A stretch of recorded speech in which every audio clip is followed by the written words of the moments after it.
ഇന്ന് പിന്നെ കുക്കിംഗ് ചെയ്യാനൊന്നും പ്രത്യേകിച്ചൊന്നും ഇല്ലാത്തോണ്ട് ഒരു ഓറഞ്ച് കഴിക്കാന്ന് വിചാരിച്ചു. അപ്പോഴാണ് അതേണ്ട പറമ്പിൽ നിന്നൊക്കെ മയിൽ വിളിക്കുന്നു. എന്നാ പിന്നെ ഇന്ന് പറമ്പിലേക്ക് ഒന്ന് പോയിട്ട് എന്നെ കാര്യം. മയിൽപ്പീലി വറക്കാൻ പോയാലോ? ഒരുപാട് പേര് നമ്മളോട് കമന്റ് ചോദിച്ചു, ഇവിടെ കുറേ മയിലുകൾ വരുന്നുണ്ടല്ലോ, പീലി എന്താ കിട്ടാത്തതെന്ന്. ശരിക്കും പറഞ്ഞാൽ പീലി നോക്കാൻ പോകാറില്ല കേട്ടോ. താഴേക്ക് ഉണ്ടെന്ന് അച്ഛൻ പറഞ്ഞായിരുന്നു. നമുക്കപ്പോൾ പോയിട്ടേ മയിൽപ്പീലി ഇപ്പോൾ പിള്ളേരൊക്കെ പറയിക്കൊണ്ട് പോയെന്നറിയില്ല, എന്തായാലും പോയി നോക്കാം. മയിൽപ്പീലിന്ന് കേട്ടപ്പോഴേ എന്റെ മോന്റെ പനി ഒന്നും നോക്കാതെ മുന്നേ ചാടി ഇറങ്ങിയിട്ടുണ്ടേ. ഞങ്ങളുടെ ഇവിടുത്തെ പറമ്പിലേക്ക് ഇറങ്ങണമെങ്കിൽ വല്ല പാരച്ചൂട്ടും വേണ്ടി വരും. അതുപോലെ കുന്നും കുഴികളുമാണ് കേട്ടോ. ആദ്യം തന്നെ ഇറങ്ങുന്നതിന് മുന്നേ അപ്പുറം ഇപ്പുറം ആരെങ്കിലും ഉണ്ടോ എന്ന് നോക്കാം. അല്ലെങ്കിൽ മൂടും തല്ല് വീഴുന്നത് നാട്ടുകാർ കംപ്ലീറ്റ് കാണും. ഇച്ചിരിയും കൂടെ സ്പീഡിൽ ഞാൻ വന്നെങ്കിൽ ക്യാമറാമാൻ അപ്പുറത്ത് തോട്ടി കിടന്നേനെ. നമ്മുടെ ഇവിടേക്ക് ഇപ്പോ ഇഷ്ടം മാതിരി മയിലുകൾ വരാറുണ്ട് കേട്ടോ. പണ്ടൊന്നും ഒരെണ്ണം പോലും വരാറില്ലായിരുന്നു, പക്ഷെ ഇപ്പൊ ഒത്തിരി ഉണ്ടേ. എന്തായാലും വന്ന സ്ഥിതിക്ക് മയിലുകൾ നമ്മളെ നിരാശപ്പെടുത്തിയിട്ടില്ല കേട്ടോ. ദേണ്ടേ ഒരെണ്ണം കിട്ടിയിട്ടുണ്ടേ.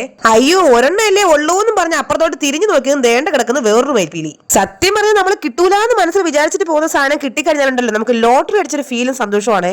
എന്നെക്കാളും കൂടുതൽ ആവേശം മോനായിരുന്നു കേട്ടോ. അവന് ഓരോന്ന് കിട്ടപ്പോഴും ഭയങ്കര ഡാൻസും തുള്ളിച്ചാട്ടമായിരുന്നേ. അങ്ങനെ ഓരോന്നോരോന്ന് പറക്കിക്കൂട്ടി 7 എണ്ണം കിട്ടിയപ്പോൾ ഞാൻ തന്നെ മനസ്സിൽ വിചാരിച്ചു ഇനി മയിലിന്റെ ദേഹത്ത് വല്ല പീലി ഉണ്ടാവുമോ എന്തോന്ന്. ബാക്കി മയിൽപ്പീലി വാരിക്കൂട്ടുന്ന ആവേശത്തിൽ എന്റെ മോന്റെ പനിയും ചുമയൊക്കെ എങ്ങോട്ട് പോയെന്ന് എനിക്കറിയാൻ വയ്യ. അങ്ങനെ നോക്കി പോയപ്പോഴാണ് ഈ കഞ്ഞി പ്രതീക്ഷിച്ചതിന് ബിരിയാണി കിട്ടുന്നൊക്കെ നിങ്ങൾ കേട്ടിട്ടുണ്ടോ? ദേ അതുപോലത്തെ ഒരു സംഭവമാണ് ഇവിടെ നടന്നത്. കുറെ ചപ്പ് ചവറുകൾ കൂട്ടി വെച്ചിരിക്കുന്നതിനിടയ്ക്ക് കുറെ മുട്ടകൾ ഇരിക്കുന്നു. സംഭവം ഇത് മയിലിന്റെ മുട്ടയാണോ വല്ല രാജവമ്പാലയുടെ മുട്ടയാണോ എന്ന് അറിയാൻ വയ്യതുകൊണ്ട് ഞാൻ എത്ര മുട്ട ഉണ്ടെന്ന് എണ്ണാൻ നിന്നില്ല കേട്ടോ. മോൻ അത് കണ്ടുടനെ എണ്ണി നോക്കണം, ഫോട്ടോ എടുക്കണമെന്ന് പറഞ്ഞ് ഭയങ്കര വാശിയായിരുന്നു. പക്ഷെ ഞാൻ അവന് വലിച്ചു പിടിച്ചോണ്ട് വരുമായിരുന്നേ. മയിലിന്റെ കൊത്തുകൾ അറഞ്ചും പുറഞ്ഞും കിട്ടുന്നതിന് മുന്നേ ഓടി രക്ഷപ്പെടാന്ന് ഞാൻ. എന്തായാലും 2.5 മണിക്കൂർ പറമ്പുകൾ മൊത്തം അരിച്ചു പറക്കിയപ്പോ നമുക്കൊരു 22 മയിൽപ്പീലി കിട്ടിയിട്ടുണ്ടേ. എന്റെ വീഡിയോ എടുക്കുമെന്ന് പറഞ്ഞ് മയിൽപ്പീലിയും കൊണ്ട് നിന്നതായിരുന്നേ. ഇപ്പൊ താഴെ വീണ് ചെറുക്കം പഞ്ചറായനെ. മയിലിന്റെ ഉടുതുണിയാണല്ലോ ഈ മയിൽപ്പീലി. ഇനി അതെങ്ങാനും ഇവിടെ എങ്ങാനും ഉണക്കാനിട്ടുന്നതാണോ അമ്മയെന്ന് മോൻ. പിള്ളേർക്ക് എന്തെല്ലാം സംശയങ്ങളാണല്ലേ. ഈ അവസരത്തിൽ പറയുന്നത് തെറ്റുണ്ടോന്ന് എനിക്ക് അറിയാൻ വയ്യ.